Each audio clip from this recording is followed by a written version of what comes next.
It's the Reamer, and I'm currently quite comfortable in my black rubber catsuit, its slick surface gleaming faintly under the solitary bulb in this room.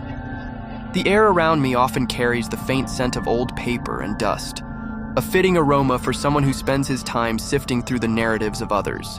I'm a man who collects stories, you see, especially those whispered from behind the razor wire, from lonely souls like my old pen pal Chuck in S.C.I. Camp Hill. Chuck was a big man, a gentle giant in a world that often crushed gentleness. His letters, written in a neat, careful hand, always smelled faintly of institutional soap and something deeper, a tang of confinement, of quiet desperation, and profound regret.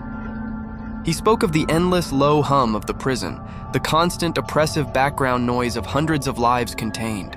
But more acutely, he conveyed the palpable presence of a cold spot left by the unsolved murder of Officer Thomas Miller.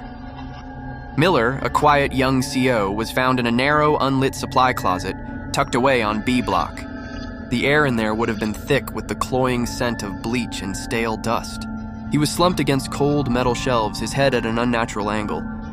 There was no sign of a struggle, no overturned buckets, no spilled cleaning solution. Just a single precise puncture wound over his heart, a small dark stain blossoming silently on his uniform. The sheer lack of dramatic violence, the utter absence of a struggle was what made it so chilling, and the weapon never found, just vanished as if swallowed by the concrete and steel. It was a senseless act, a ghost haunting the concrete halls, leaving everyone, inmates and guards alike, looking over their shoulders, wondering who and why. The lack of a clear motive, the swift, silent nature of the killing, it defied all logic, leaving behind only a festering enigma. Chuck also confided in me about a desperate prison escape plan, whispered in hushed tones during yard time, passed in folded notes during chow. It was an audacious scheme to be rolled out with the dirty linen in those massive industrial laundry bins that regularly left the facility. He even drew me a crude diagram of the laundry room layout, charting the imagined escape route. But Chuck, he was never one for real trouble.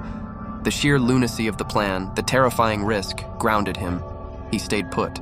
My last letter from Chuck arrived years later, after he'd been transferred.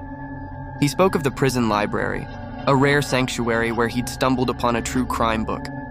In it, almost casually, was a small entry detailing Officer Miller's unsolved murder, the date, the lack of a weapon, the enduring mystery. He said he read it, closed the book slowly, and then looked down at his own calloused hands, their texture rough from years of